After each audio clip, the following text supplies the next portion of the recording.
Ito po ay kabahagi pa rin ng ating kampanya, mahigpit na kampanya laban sa illegal drugs.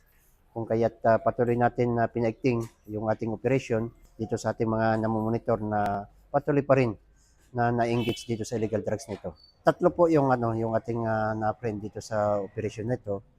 Kung kaya't tayo po ay natutuwa rin sapagkat unti-unti natin nababawasan itong mga tao na ito na gumagamit ng droga. Kung makikita ninyo, karamihan dito sa nasakutin natin is dito sa may Barangay Bugas Sansor, kung saan po is 3 beses na tayo nag-operate dito sa lugar na ito at 3 beses na rin tayo matagumpay na nakakahuli ng mga tao na involved sa droga. Naka-recover tayo ng ilang sachet ng shabu, pinanghinalang shabu at saka mga paraphernalia na gamit itong mga tao na nahuli natin.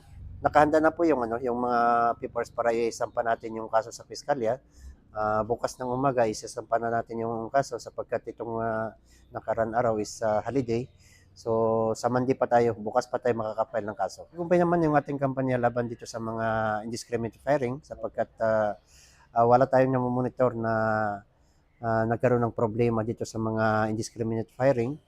So maganda po yung pagpasok ng 2026. Ang ating kapulisan dito sa Matanog is patuloy yung ating monitoring, yung ating mga surveillance dito sa mga tao na nakakarating sa atin, ng mga report na patuloy pa rin yung engagement nila dito sa illegal drugs na ito. Sapagkat ito yung pamamaraan para protektahan natin yung ating mga kabataan na huwag silang malulong dito sa illegal na drugs.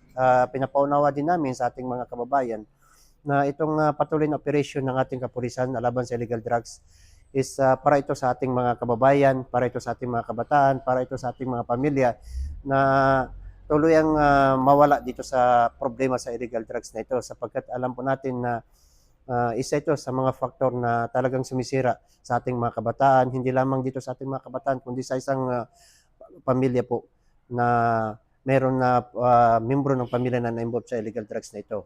Kaya itong ginagawa ng inyong kapulisan ay hindi lamang pagpaparusa sa ating mga nasasangkot sa droga, kundi ito rin yung alam namin na pamamaraan para sila is mapahinto dito sa illegal drugs na ito sapagkat alam natin na napakalaki yung kasiraan dito sa mga tao na na-involved dito sa illegal drugs. Patuloy pa rin kaming humihingi ng kooperasyon sa ating mga mamamayan na yung may mga pamilya na na-involved dito sa drugs na ito is tulungan nyo kami na kayo na mismo yung dumisiplina, kayo na mismo yung makiusap sa ating mga kamag-anak na ihinto na itong illegal drugs nito sapagkat wala itong magandang maidudulot sa ating pamilya. Yung ating kapulisan naman is hindi naman tumitigil dito sa operation against illegal drugs sapagkat alam po namin na ang mga kababayan natin na na-involved sa drugs is wala akong paraan para mapahinto sila kung hindi ulihin sila at ilagay sila dito sa kulungan upang sa ganun po is mapalayo sila doon sa patuloy na paggamit sa illegal drugs.